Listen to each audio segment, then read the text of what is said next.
আচ্ছা, দেখতে পাচ্ছ তোমরা? আজকে আমরা ভাইরাসের উপকারিতা পড়বো, হ্যাঁ?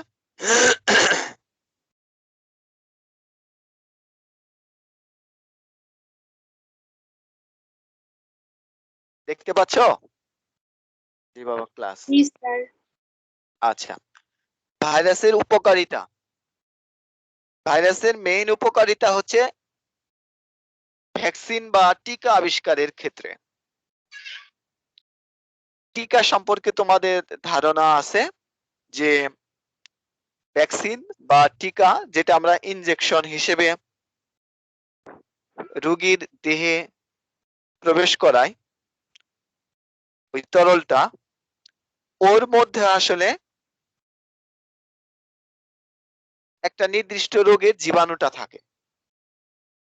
জীবাণুটা থাকে হচ্ছে কেমন বলেছিলাম? জীবাণুটা কেমন অবস্থায় থাকে?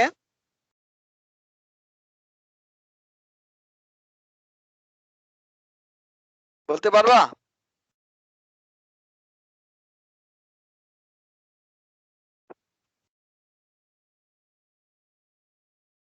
নাকি শুনতে পাচ্ছ?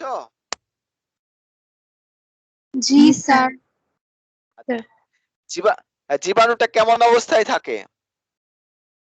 বলেছিলাম না তোমাদের ক্লাসে? বলেছিলাম?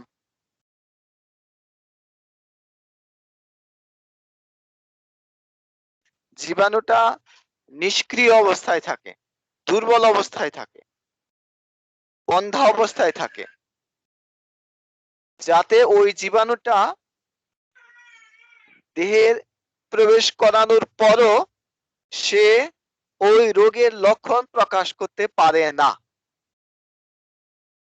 বুঝতে পারছো? সে কি করতে পারে না?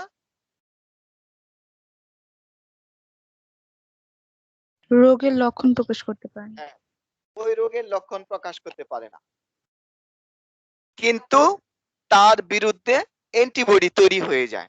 আমাদের দেহের শ্বেত রক্তকণিকা রোগ প্রতিরোধের ক্ষেত্রে নিয়োজিত।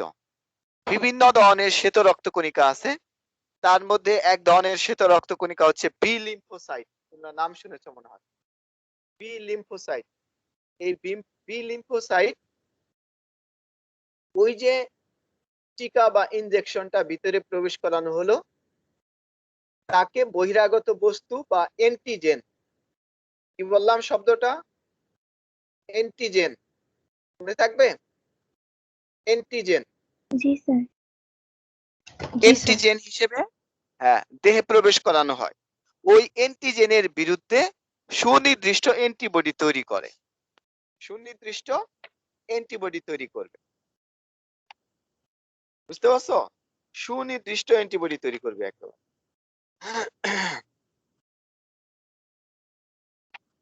তারপর যখন এই সুনির্দিষ্ট অ্যান্টিবডি তৈরি হয়ে যাবে, যখন ওই জীবাণুটা আবার প্রাকৃতিক ভাবে হোক কিংবা অন্য কোনো ভাবে হোক সক্রিয় অবস্থায় অর্থাৎ শক্তিশালী অবস্থায় দেহে প্রবেশ করবে, তার বিরুদ্ধে তৈরি হয়ে থাকা অ্যান্টিবডিটা কাজ করবে।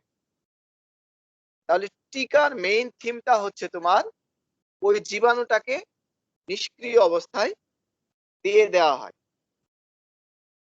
যেমন আমি যদি উদাহরণ হিসেবে বলতে চাই, তোমাদের যে সেকেন্ড পেপার আছে, সেকেন্ড পেপারের 10ম অধ্যায়, সেকেন্ড পেপারের 10ম অধ্যায় হচ্ছে মানব দেহের প্রতিরক্ষা। ওই চ্যাপ্টারের মধ্যে আমরা টিকা নিয়ে বিস্তারিত আলোচনা করি। সেকেন্ড পেপারের 10ম অধ্যায় মানব দেহের প্রতিরক্ষা, ওখানে ওখান থেকে আমি কিছু লাইন তোমাদেরকে তুলে ধরছি। যেমন influenza, cholera, polio, hepatitis A, rabies, এই সমস্ত রোগের ভ্যাকসিন বা টিকা দেওয়া হয় এই জীবাণুগুলাকেই মৃত বা নিষ্ক্রিয় করে, মৃত বা নিষ্ক্রিয় করে। বুঝতে পারছো? তাহলে আমাদের দেহ তাকে বহিরাগত শত্রু হিসেবে তার বিরুদ্ধে অ্যান্টিবডি তৈরি করবে। অ্যান্টিবডি তৈরি করার পর ওই জীবাণুটা যখন সক্রিয়ভাবে অর্থাৎ শক্তিশালী থাকা অবস্থায় দেহে প্রবেশ করে, তখন ওই অ্যান্টিবডি ওই রোগের বিরুদ্ধে কাজ করে। বুঝতে পারছো তাহলে ভ্যাকসিনের ব্যাপারটা, মেকানিজমটা? জি স্যার। জি স্যার। আচ্ছা, তাহলে এই ভাইরাস এর উপকারী দিকগুলোর মধ্যে মেইনই হচ্ছে তোমার টিকা আবিষ্কার করা। অর্থাৎ কিছু ভাইরাস যারা বিভিন্ন রোগ তৈরি করে, ওই ভাইরাস গুলা থেকেই ভ্যাকসিন তৈরি করা হয়। যেমন আমি হাসান স্যারের বই থেকে পড়ছি, 1 নাম্বার বসন্ত, পোলিও, প্লেগ, জলাতঙ্ক। জলাতঙ্ক কি রোগ বলতো?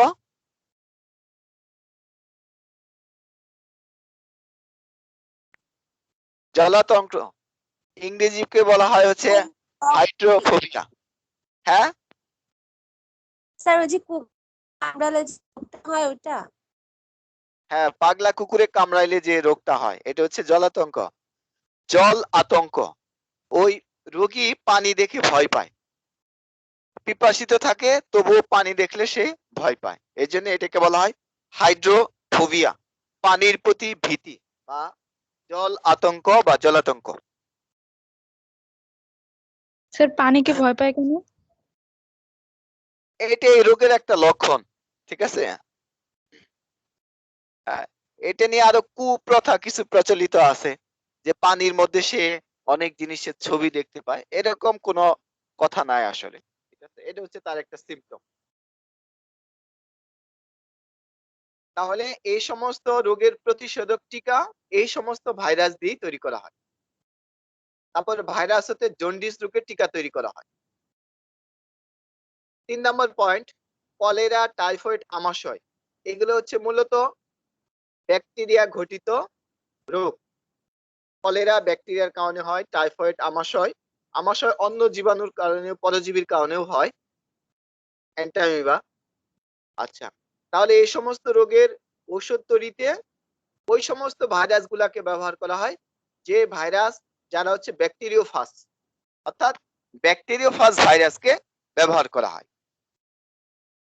তাহলে কলেরা, টাইফয়েড, আমাশয় এদের ক্ষেত্রে ব্যাকটেরিওফাজ ভাইরাস ব্যবহার করা হয়। 4 নাম্বার, ভাইরাসকে বর্তমানে বহুল আলোচিত জেনেটিক প্রকৌশলে বাহক হিসেবে ব্যবহার করা হয়। ফার্স্ট পেপারের 11তম অধ্যায়টা হচ্ছে জীব প্রযুক্তি। ওখানে আমরা দেখব বিভিন্ন অণুজীবকে কিভাবে বাহক হিসেবে ব্যবহার করা হয়।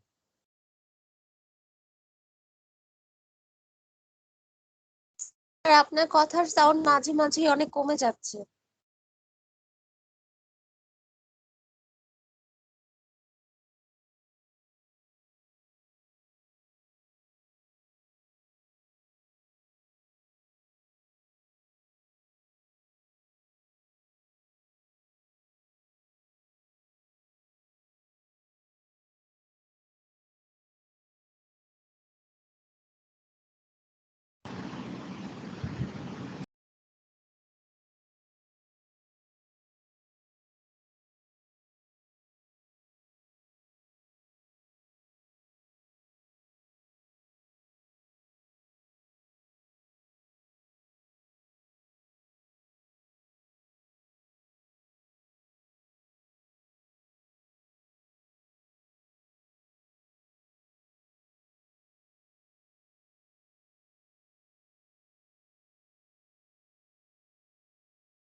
তোমরা কি শুনতে পাচ্ছ?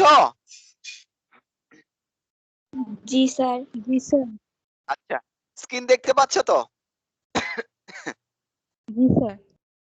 আচ্ছা, তাহলে এই সমস্ত ব্যাকটেরিয়া গঠিত রোগ এর জন্য ব্যাকটেরিওফাজ ভাইরাস ব্যবহার করা হয়। যেটা বলতেছিলাম জেনেটিক প্রকৌশল, ডিএনএ টেকনোলজি, এখানে বিভিন্ন অণুজীবকে বাহক হিসেবে ব্যবহার করা হয়। যেমন খুব গুরুত্বপূর্ণ একটা বাহক হচ্ছে ইকোলাই ব্যাকটেরিয়া। তোমরা জানো যে ইনসুলিন বাংলাদেশে, বিশ্বে প্রচুর পরিমাণে ডায়াবেটিক পেশেন্ট, এই ডায়াবেটিক রোগীদের দেহে রক্তে গ্লুকোজের মাত্রাকে নিয়ন্ত্রণ রাখার জন্য ইনসুলিন দিতে হয়। বাজারে বিভিন্ন কোম্পানির ইনসুলিন প্রচলিত আছে। এই যে ইনসুলিন ল্যাবরেটরিতে যে তৈরি করা হয়, এখানে তোমার বাহক হিসেবে ব্যবহার হয় হচ্ছে একটা ব্যাকটেরিয়া ইকোলাই বা ইশেরিকিয়া কোলাই ব্যাকটেরিয়াটা ব্যবহার হয়।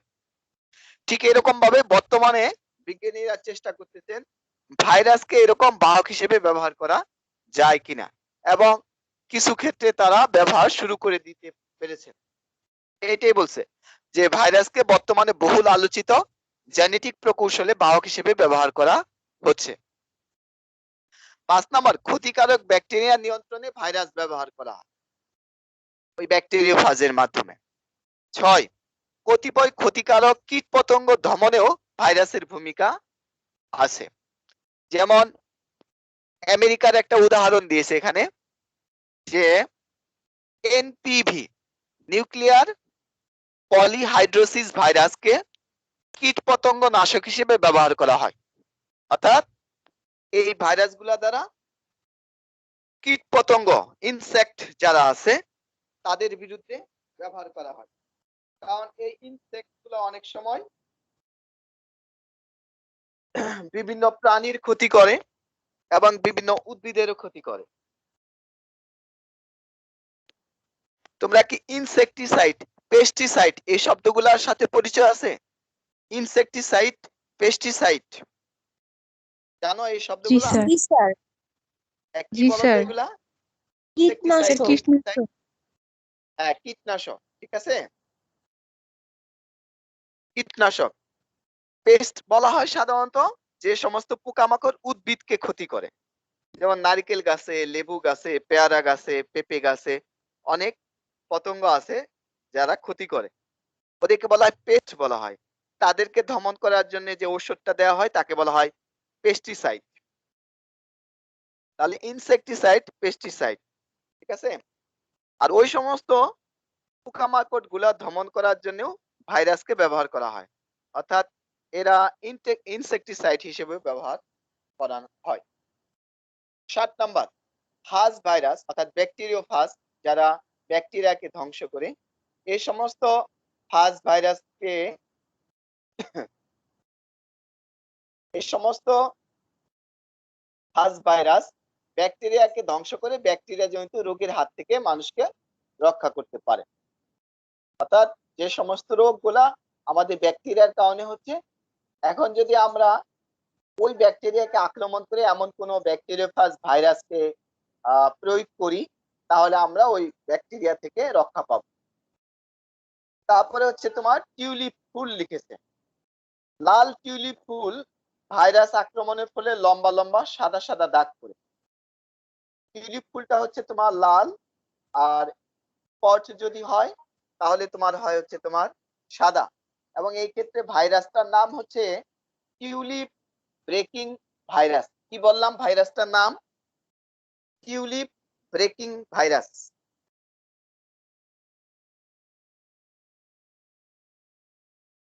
আমি একটা ছবি শেয়ার করেছি, দেখতে পাচ্ছ?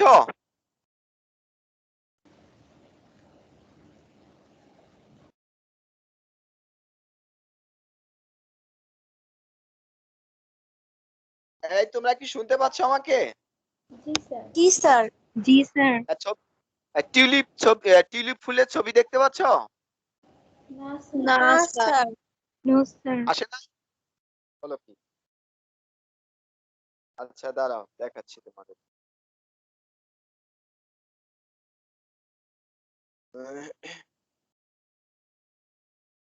তোমরা হচ্ছে Dhaka D section, Dhaka D, Dhaka D. Sir এখন অনেকগুলো ছবি দেখা যাচ্ছে। আচ্ছা আচ্ছা, হ্যাঁ ওই ছবিগুলোই দেখাচ্ছিলাম, দাঁড়াও আসছি তারপরে আবার। সি, সি,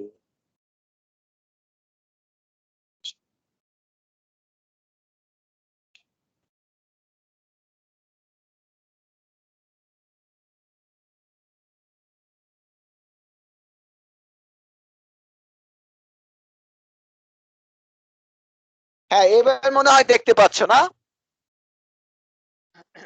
জি স্যার।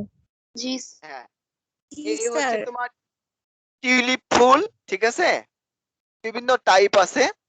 রেড টিউলিপ ফ্লাওয়ার দেখছি আমরা, ঠিক আছে। এখানে দেখছো দাম কত? প্রত্যেক ব্রাঞ্চের দাম হচ্ছে 850 রুপি, তার মানে হচ্ছে 1000 টাকা, আরো বেশি হবে, 1200-1300 টাকা। আচ্ছা, এটা স্যার হচ্ছে এত তোমার লাল। দাম কেন? এগুলা কি বেশি পাওয়া যায় না? না, বেশি পাওয়া যায় না, ঠিক আছে। এটা তো ইন্ডিয়ান ছবি, এটা কি খুঁজো? আচ্ছা, এটা হচ্ছে তোমার টিউলিপ ফুল, ঠিক আছে। আরেকটা ছবি দেখাই, এই হচ্ছে টিউলিপ ফুলের ছবি। এইবার আরেকটা ছবি দেখতে পাচ্ছ, লালের মধ্যে সাদা সাদা স্পট। জি স্যার। জি স্যার। হ্যাঁ, এই যে এরকম হলে একটু সৌন্দর্য আরো বেড়ে যায়, ঠিক আছে। এই যে এটা হচ্ছে ভাইরাস ইনফেক্টেড টিউলিপ। এই ভাইরাসটার নাম হচ্ছে টিউলিপ ব্রেকিং ভাইরাস। দেওয়া দেওয়া আছে, লেখা আছে টিউলিপ ব্রেকিং ভাইরাস। তাহলে এই ভাইরাসের কারণে এই ফুলটার মধ্যে লালের মধ্যে সাদা স্পট পড়ে, তখন এটা আরো চাহিদা বেড়ে যায়, এইটা বলছে, ঠিক আছে। জি স্যার। তারপরে আমরা যাচ্ছি হচ্ছে,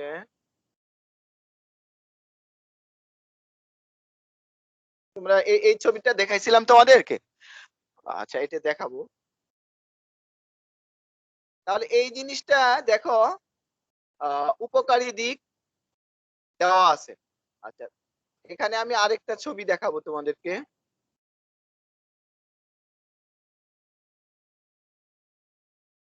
আরেকটা ছবি, আরেকটা ছবি দাঁড়াও আসছে।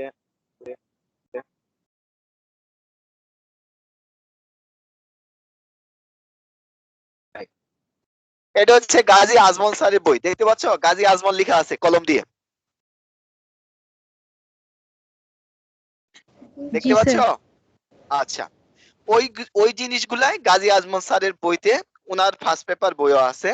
হ্যাঁ, আবার হাসান স্যারের সেকেন্ড পেপার বইও আছে বাজারে। আচ্ছা, এটা হচ্ছে গাজী আজমল স্যারের ফার্স্ট পেপার বই। এখানে তোমার পয়েন্ট আকারে ভাইরাসের উপকারী দিকগুলো নিয়ে আলোচনা করা হয়েছে। অলরেডি ওই জিনিসগুলো এখানে জাস্ট শুধু পয়েন্ট বাড়িয়ে দিয়েছে। প্রতিষেধক তৈরিতে আমরা যা পড়েছিলাম তাই, পোলিও ভাইরাস, তারপরে হচ্ছে বসন্ত ইত্যাদি। তারপর জিন তত্ত্ব এবং আণবিক জীববিদ্যায় ওই যে আমরা যেটা পড়েছিলাম। তারপরে হচ্ছে ব্যাকটেরিওফাজ হিসেবে, ওষুধ হিসেবে, তারপরে পোকামাকড় দমনে, তারপর হচ্ছে বিবর্তন সংক্রান্ত তথ্য প্রমাণে অর্থাৎ গবেষণায়, ফুলের সৌন্দর্য বৃদ্ধিতে টিউলিপের ক্ষেত্রে, জৈবিক নিয়ন্ত্রণে, এই পয়েন্টটা বলি নাই। এটা হচ্ছে তোমাদের হাসান স্যারের বইতেও আছে। অস্ট্রেলিয়াতে একবার প্রচুর পরিমাণে খরগোশ বেড়ে গেছে, র্যাবিট, খরগোশ। তো ফসলের প্রচুর ক্ষতি হয়, এবং অস্ট্রেলিয়া প্রচুর পরিমাণে গম হয়, ঠিক আছে। অস্ট্রেলিয়া প্রচুর পরিমাণে গম হয়, তো এই গমের ক্ষেতে এই খরগোশ খুব আক্রমণ করে। তো এই খরগোশের সংখ্যা কমানোর জন্য তারা খরগোশকে আক্রমণ করে এরকম একটা ভাইরাস খরগোশের দেহে প্রবেশ করায় দিলেন, যার ফলে এক খরগোশ থেকে আরেক খরগোশে ছড়ায় পড়ে এবং খরগোশ মরে যায়, সংখ্যায় কমে যায়। ওই ভাইরাসটার নাম হচ্ছে মিক্সো ভাইরাস। এটা হচ্ছে একটা তোমার প্রাকৃতিক বায়োটিক একটা কন্ট্রোল, ঠিক আছে, জৈবিক নিয়ন্ত্রণ। খরগোশকে নিধন করার জন্য তারা মিক্সো ভাইরাসকে খরগোশের দেহে দিয়ে ভাইরাসকে খরগোশকে নিধন করা হয়েছে। আরেকটা পয়েন্ট দিয়েছে এখানে, বাড়তি পয়েন্ট দিয়েছে আজমল স্যারের বইতে, সামুদ্রিক বাস্তুতন্ত্রের ভারসাম্য রক্ষা। ফাস ভাইরাস সমুদ্রে ব্যাকটেরিয়া ধ্বংস করে বিপুল পরিমাণে কার্বন ডাই অক্সাইড মুক্ত করে সামুদ্রিক বাস্তুতান্ত্রিক ভারসাম্য রক্ষা করতে বলে সম্প্রতি প্রমাণিত হয়েছে।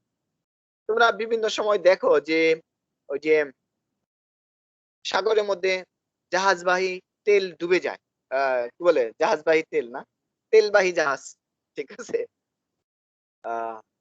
তেলবাহী জাহাজ ডুবে যায়, তখন উপরে তোমার স্তর পড়ে যায়, বুঝতে পারছো, উপরে স্তর পড়ে যায়, তখন এই স্তর গুলাকে বিভিন্ন ধরনের ব্যাকটেরিয়া শুষে নেয়, কিন্তু তেল খেকু ব্যাকটেরিয়া আছে, এভাবে তাদের সংখ্যা বেড়ে যায়। তাদের সংখ্যা যখন বেড়ে যায় আবার পরিবেশের ক্ষতি হয়, এক হচ্ছে তেলের কারণেও ক্ষতি হয়, এদের কারণেও ক্ষতি হয়, কিংবা অন্য কোনো জায়গায় প্রচুর পরিমাণে ব্যাকটেরিয়ার সংখ্যা বেড়ে যায়, তখন ব্যাকটেরিওফাজ ভাইরাসের মাধ্যমে তাদেরকে নিয়ন্ত্রণ করা হয়, যার ফলে ইকোসিস্টেমটা ঠিক রাখে, ব্যালেন্স থাকে, ইকোসিস্টেম বা বাস্তুতন্ত্র মধ্যে ভারসাম্য রক্ষা হয়। বুঝতে পারছো পয়েন্টটা? জি স্যার। আচ্ছা, তোমরা যে বই থেকেই দাও কোনো সমস্যা নাই, ঠিক আছে। তারপরে হচ্ছে ভাইরাস রোগ নিয়ন্ত্রণ। ভাইরাস রোগকে আমরা কেমনে নিয়ন্ত্রণ করতে পারি? এখানে দুইটা উপায় বলেছে, একটা হচ্ছে টিকা বা ভ্যাকসিনেশনের মাধ্যমে, যেটা অলরেডি আমরা আলোচনা করলাম। আরেকটা হচ্ছে তোমার অ্যান্টিভাইরাস। অ্যান্টিভাইরাস মানে হচ্ছে ভাইরাসের বিরুদ্ধে ড্রাগ, ঔষধ, অ্যান্টিভাইরাস ড্রাগ ব্যবহার করে। অ্যান্টিভাইরাস ড্রাগের মধ্যে গুরুত্বপূর্ণ একটা ড্রাগ হচ্ছে ইন্টারফেরন। শব্দটা কি বললাম? ইন্টারফেরন, মনে থাকবে? ইন্টারফেরন। জি স্যার। আচ্ছা, এই ইন্টারফেরনটা হচ্ছে এক ধরনের গ্লাইকোপ্রোটিন। গ্লাইকোপ্রোটিন বলতে তোমরা কি বুঝো বলো তো? গ্লাইকোপ্রোটিন, গ্লাইকো মানে কি বুঝতে পারছো? তোমরা পড়ছো না গ্লাইকোজেনেসিস, গ্লুকোনিওজেনেসিস? জি স্যার। কিসের ব্যাপার? চর্বি না কার্বোহাইড্রেট? পরিপাকের চ্যাপ্টার পড়ছো এগুলা? হ্যাঁ, চর্বি না কার্বোহাইড্রেট? তারপরে গ্লাইকোজেন স্যার শব্দটা থাকলে চর্বি না, না, না। গ্লাইকোজেন শব্দটা থাকলে হবে হচ্ছে, গ্লাইকোজেন শব্দটা, গ্লাইকো শব্দটা থাকলে হবে হচ্ছে কার্বোহাইড্রেট, ঠিক আছে। তোমরা তোমরা জানো না আমাদের প্রাণী দেহে সঞ্চিত খাদ্যকে গ্লাইকোজেন বলে? প্রাণী দেহে সঞ্চিত খাদ্যকে গ্লাইকোজেন বলে। জি স্যার। জি স্যার। জি স্যার। গ্লাইকোজেন হচ্ছে তাহলে কার্বোহাইড্রেট, গ্লাইকোপ্রোটিন মানে হচ্ছে, ইন্টারফেরন হচ্ছে গ্লাইকোপ্রোটিন, অর্থাৎ এক ধরনের যৌগিক প্রোটিন, যেটা, যে প্রোটিনের সাথে কিছু কার্বোহাইড্রেট থাকে, তাদেরকে বলা হয় ইন্টারফেরন। তাহলে ইন্টারফেরন হচ্ছে একটা গ্লাইকোপ্রোটিন, এটা হচ্ছে একটা ড্রাগ, ঔষধ, এবং এটা হচ্ছে তোমার অ্যান্টিভাইরাল বা অ্যান্টিভাইরাস ড্রাগ। এটা বাজারে ইনসুলিন যেমন কিনতে পাওয়া যায়, এই ইন্টারফেরন এই ড্রাগটাও কিনতে পাওয়া যায়। এটা কাজ করে হচ্ছে ক্যান্সারের বিরুদ্ধে। আর যখন মানুষ ক্যান্সার আক্রান্ত হয়, কোন কোষ ক্যান্সার আক্রান্ত হয়, তখন ওই ক্যান্সার আক্রান্ত কোষটা তো ধ্বংস হয়ে যায়। ধ্বংস হওয়ার সময় ওই কোষ থেকে এক ধরনের ক্ষরণ হয়, এক ধরনের পদার্থ নিঃসৃত হয়, যার নাম হচ্ছে ইন্টারফেরন। অর্থাৎ মরে গিয়েও সে ওই কোষটা ধ্বংস হয়ে গিয়েও একটা উপকার করে থাকে। এটা আমাদের দেহে রোগ প্রতিরোধ ক্ষমতার কারণে হয়। যে পদার্থটা নিঃসরণ করে তার নাম হচ্ছে ইন্টারফেরন। ইন্টারফেরন কি করে? ওই ক্যান্সার আক্রান্ত কোষের চারদিকে যে সুস্থ কোষগুলো আছে, ওই সুস্থ কোষগুলোর সাথে লেগে থাকে, যার ফলে ভাইরাসটা, ধরে নিলাম যে পেপিলোমা ভাইরাস ক্যান্সার হওয়ার জন্য দায়ী, পেপিলোমা ভাইরাস, তাহলে ওই ভাইরাসটা আশেপাশে যে সুস্থ কোষগুলো আছে, সুস্থ কোষগুলাকে আক্রমণ করতে পারে না, সহজেই আক্রমণ করতে পারে না। তবে ভাইরাসের যদি ক্ষমতা, শক্তি যদি বেশি থাকে, তাহলে নতুন নতুন সুস্থ কোষগুলাও আক্রান্ত হয়, ছড়ায় পড়ে, ক্যান্সার ছড়ায় পড়ে। তাহলে ইন্টারফেরন হচ্ছে এক ধরনের গ্লাইকোপ্রোটিন, যেটা অ্যান্টিভাইরাল ড্রাগ হিসেবে ব্যবহৃত হয়। এটা আর্টিফিশিয়ালিও, কৃত্রিম ভাবে ল্যাবরেটরিতে তৈরি করা হয়, এবং মানুষের দেহেও কোনো কোষ যদি ক্যান্সার আক্রান্ত হয়, তাহলে ওই কোষ থেকে ইন্টারফেরন ক্ষরণ হয়। ইন্টারফেরন করে কি? ওই ক্যান্সার আক্রান্ত কোষের চতুর্দিকে যে সুস্থ কোষগুলা থাকে, যারা এখন আক্রান্ত হয় নাই, ওই সুস্থ কোষের সাথে লেগে থাকে, লেগে থেকে ওই সুস্থ কোষগুলাকে বাঁচানোর চেষ্টা করে। ক্লিয়ার হয়েছে বিষয়টা?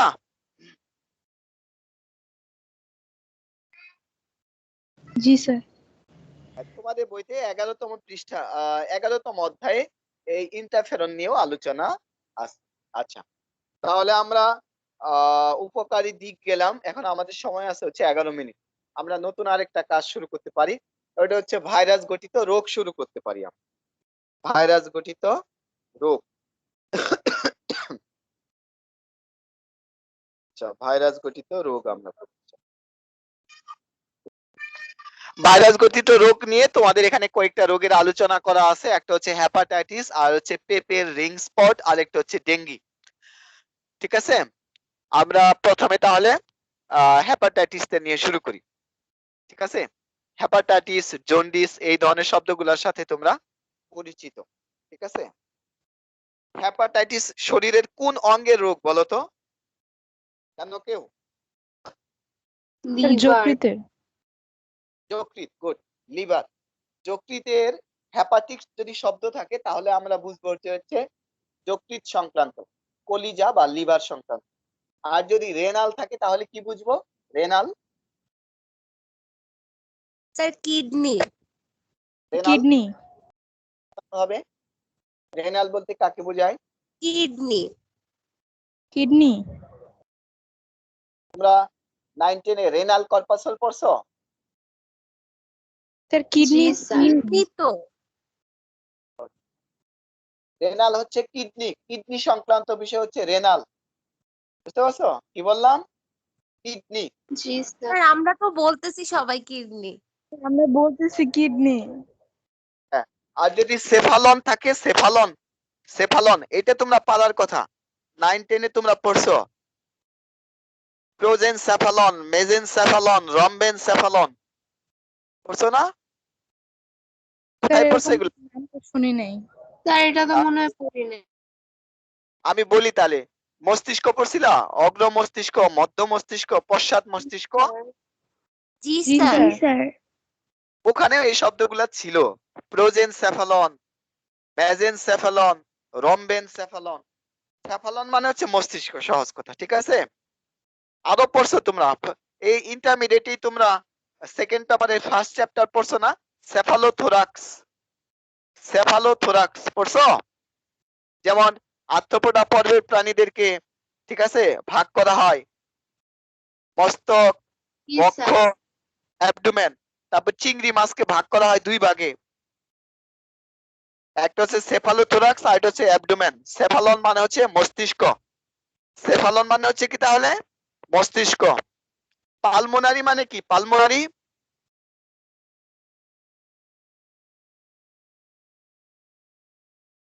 পালমোনারি আর্টারি পড়ছো, পালমোনারি ভেইন পড়ছো, পালমোনারি শিরা, পালমোনারি ধমনী।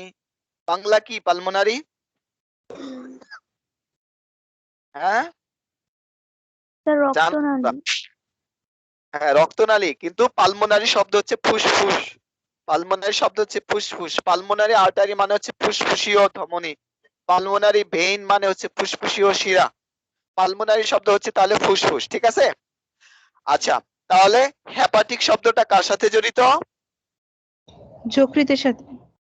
যকৃতের সাথে জড়িত। ঠিক আছে, যকৃতের প্রত্যেকটা কোষকে, যকৃতের প্রত্যেকটা কোষকে আলাদা আলাদা ভাবে হেপাটোসাইট বলা হয়। যকৃতের এক একটা কোষকে আলাদা আলাদা ভাবে হেপাটোসাইট বলা হয়। তোমরা তো থার্ড চ্যাপ্টার পড়েছো, সেকেন্ড পেপারের থার্ড চ্যাপ্টার, ওখানে তো যকৃতের লম্বচ্ছেদ ছিল। যকৃতের লম্বচ্ছেদ ছিল, পাকস্থলী লম্বচ্ছেদ ছিল, ক্ষুদ্রান্তের লম্বচ্ছেদ ছিল শেষের দিকে। হ্যাঁ, বুঝতে পারছো? আচ্ছা, যাই হোক, তাহলে ভাইরাস গঠিত রোগ নিয়ে প্রথমে আলোচনা করছে হচ্ছে হেপাটাইটিস। হেপাটাইটিস হচ্ছে যকৃতের কোন রোগকে বলা হয় হেপাটাইটিস। ঠিক আছে, সাধারণত লিভার বা যকৃৎ বা কলিজা, এটা গ্রাম দেশে আরেকটা শব্দ বলে, লোকাল ভাষা, জানো কেউ? বুঝতে না কি জানি এরকম একটা শব্দ আছে। ঠিক আছে, আচ্ছা, তাহলে লিভারের ডিজিজকে বলা হয় হেপাটাইটিস। আর এটা যদি তোমার ভাইরাসের কারণে হয় তখন তাকে আমরা বলবো হচ্ছে ভাইরাল হেপাটাইটিস। যেহেতু আমরা আমাদের টপিক হচ্ছে ভাইরাস, তাহলে আমরা ভাইরাল হেপাটাইটিস নিয়েই কথা বলবো। ঠিক আছে, তাহলে ভাইরাস দ্বারা আক্রান্ত হয়ে লিভারের যদি কোনো রোগ হয় তাকে আমরা বলবো হচ্ছে ভাইরাল হেপাটাইটিস, সংক্ষেপে আমরা হেপাটাইটিস বলি। এবং হেপাটাইটিসের বিভিন্ন টাইপ আছে। ঠিক আছে, হেপাটাইটিসের, ভাইরাল হেপাটাইটিসের 5টা টাইপ আছে। এদেরকে বলা হয় A type, B type, C type, D type, E type. তোমাদের বইতে দেখো চার্ট দেওয়া আছে, একটা একটা ছক দেওয়া আছে, ওখানে লেখা আছে, দেখো উপরে হেডিং এর মধ্যে লেখা H A V. H A V মানে হচ্ছে হেপাটাইটিস এ ভাইরাস। এইচপিভি মানে হচ্ছে হেপাটাইটিস বি ভাইরাস। এইচপিভি মানে হেপাটাইটিস সি ভাইরাস। এইচডিভি মানে হচ্ছে হেপাটাইটিস ডি ভাইরাস বা ডেল্টা ভাইরাসও বলা হয় এটাকে। HEV hepatitis E virus. তাহলে কয় ধরনের ভাইরাসের দ্বারা আক্রান্ত হয় হেপাটাইটিস? 5 ধরনের। ঠিক আছে। নরমালি জি বেশিরভাগ স্যার। যেটা বেশি হয় ওটা হচ্ছে হেপাটাইটিস বি হয়। হেপাটাইটিস বি হয়। তবে হেপাটাইটিস বি এর চেয়েও বেশি ডেঞ্জারাস হচ্ছে hepatitis C. Hepatitis C K বলা হয় তুষের আগুন বা নীরব ঘাতক, সাইলেন্ট কিলার। কারণ হচ্ছে এটা তোমার ধীরে ধীরে ক্ষতি করতেই থাকে। হ্যাঁ, দীর্ঘদিন পর এটা রোগের লক্ষণ প্রকাশ পায়। 10-15 বছর পর এর লিভারে কমপ্লেক্সিটি দেখা যায়। তখন লিভার সিরোসিস হয়। নাম শুনেছো লিভার সিরোসিস? জি স্যার। হ্যাঁ, লিভার সিরোসিস মানে হচ্ছে লিভারের প্রায় 90% অংশের মধ্যে বিভিন্ন ধরনের ক্ষত তৈরি হয়, সিস্টের মতো হয়ে যায়, লিভার ধ্বংস হয়ে যায়। ঠিক আছে, লিভার সিরোসিস। স্যার এটাকে তুষের আগুন কেন বলে? তুষের আগুন মানে কি, উপর থেকে মনে হয় কিছুই নাই, কিন্তু হাত দিলে তোমার আগুন স্পষ্ট অনুভূত হয়, তাই না? বুঝতে পারছো? অর্থাৎ উপর থেকে মনে হবে যে সুস্থ আছে সে, কিন্তু আসলে আসলে সে সুস্থ নাই। ভিতরে ভিতরে তার যকৃতের ক্ষতি হচ্ছে কিন্তু। অর্থাৎ তুষের আগুন ধীরে ধীরে যেমন জ্বলতেই আছে, যকৃতের ঠিক তেমনি ক্ষতি হতেই যাচ্ছে। অর্থাৎ যকৃতের কোষগুলা এক এক করে তোমার ক্ষতিগ্রস্ত হচ্ছে। এর জন্য এটাকে তুষের আগুন বলেছে। বুঝতে পারছো?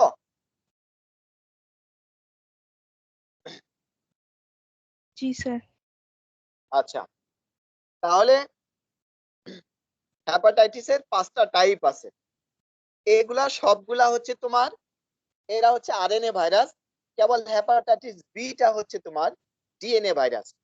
অর্থাৎ এই ভাইরাসগুলোর মধ্যেও ভিন্নতা আছে। ঠিক আছে, তাহলে হেপাটাইটিস বি হচ্ছে হেপা ডিএনএ ভাইরাস, অর্থাৎ দ্বিসূত্রক।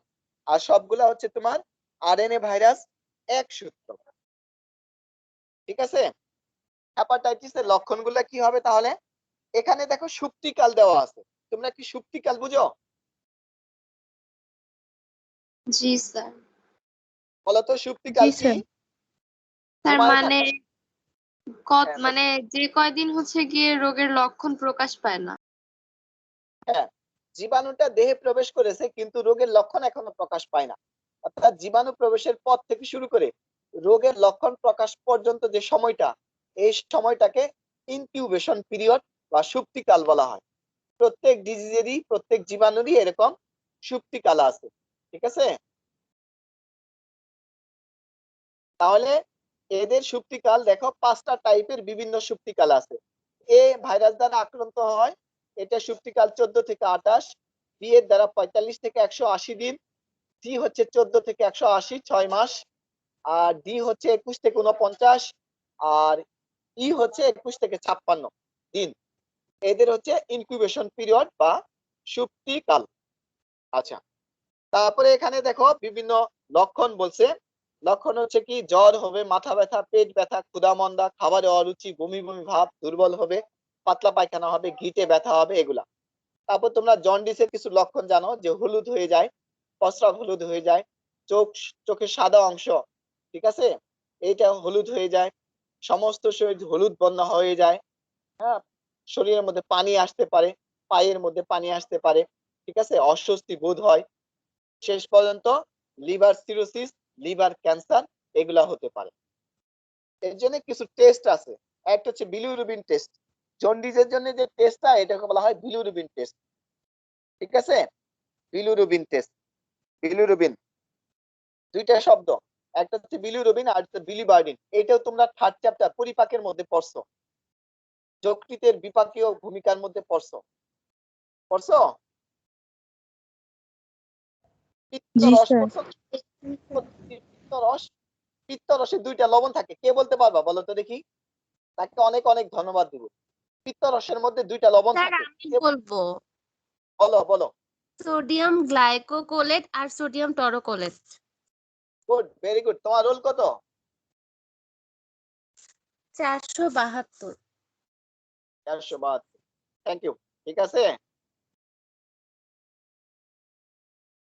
থ্যাংক ইউ, অনেক থ্যাংক ইউ। আচ্ছা, ঠিক আছে, তাহলে বিলিরুবিন হলুদ বর্ণের। ঠিক আছে, এখানে আরেকটা শব্দ দেওয়া আছে, দেখো, এসজিপিটি। ঠিক আছে, এসজিপিটি। এসজিপিটি হচ্ছে তোমার সেরাম গ্লুটামিক পাইরুভিক ট্রান্স অ্যামাইনেস। এটা হচ্ছে একটা উৎসেচক বা এনজাইমের নাম। ঠিক আছে, যদি লিভার ক্ষতিগ্রস্ত হয় তাহলে লিভার থেকে এই এনজাইমটা ক্ষরণ হয় এবং এই এনজাইমটা তখন রক্তে চলে আসে। এজন্য এটা হচ্ছে একটা ব্লাড টেস্ট। এই টেস্টের মাধ্যমে বোঝা যায় যে তার দেহে কি আছে কিনা।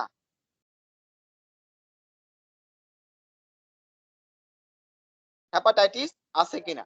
দেখো, আমি কাগজে আমি হাতে লিখে একটা পেজ শেয়ার করলাম, আসছে? না স্যার। নো আসে স্যার। নাই? না স্যার, আসে নাই।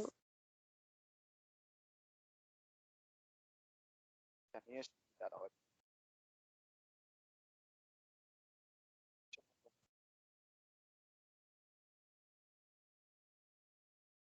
2 মিনিট সময় নেব তোমার শেষ করতে।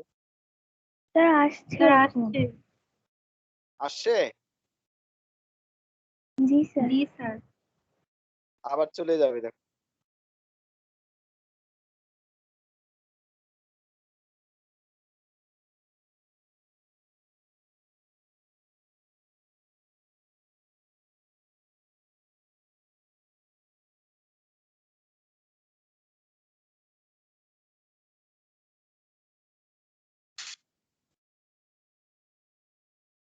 হ্যাঁ, তাহলে দেখো, এসজিপিটি।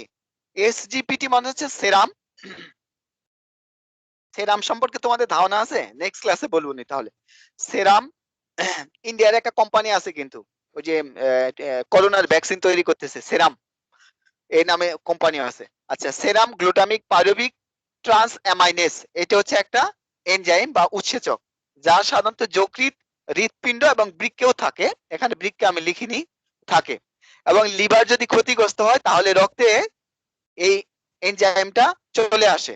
অর্থাৎ রক্তে এটার উপস্থিতি দেখে, এই ব্লাড টেস্টটা দেখে হেপাটাইটিস বি কে শনাক্ত করা হয়।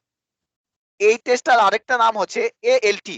এএলটি মানে হচ্ছে অ্যালানিন। অ্যালানিন হচ্ছে একটা অ্যামিনো অ্যাসিডের নাম। আমাদের দেশে 20টা এসেনশিয়াল বা প্রয়োজনীয় বা অত্যাবশ্যকীয় অ্যামিনো অ্যাসিড আছে। এর মধ্যে একটা হচ্ছে অ্যালানিন। Alanine amino transferase. ঠিক আছে, ওই যৌগটার আরেক নাম।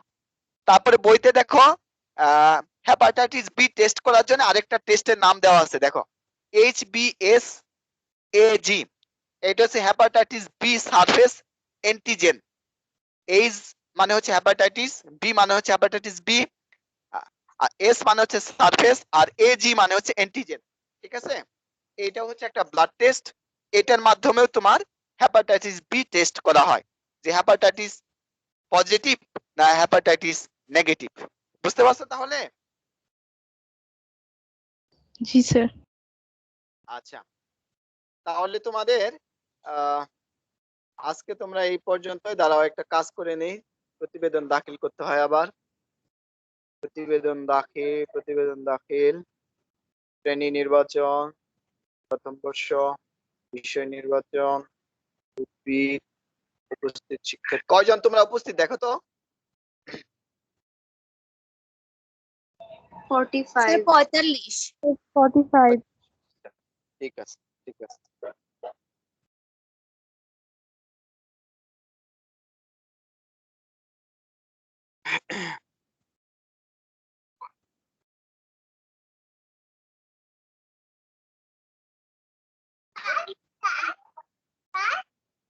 শেষ বাবা। আচ্ছা, তোমরা লিভ নিয়ে দিতে পারো। ঠিক আছে, থ্যাংক ইউ, তোমাদের অনেক ধন্যবাদ। আসসালামু আলাইকুম স্যার। আচ্ছা, সামনে পরীক্ষা ভালো হোক তোমাদের, বায়োলজি।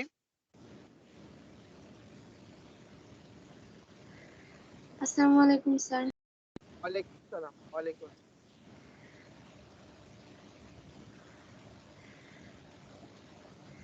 ঠিক আছে, লিভ নিয়ে দাও। হ্যাঁ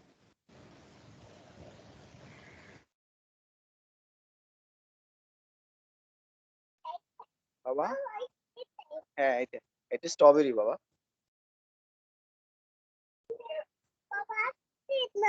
হ্যাঁ।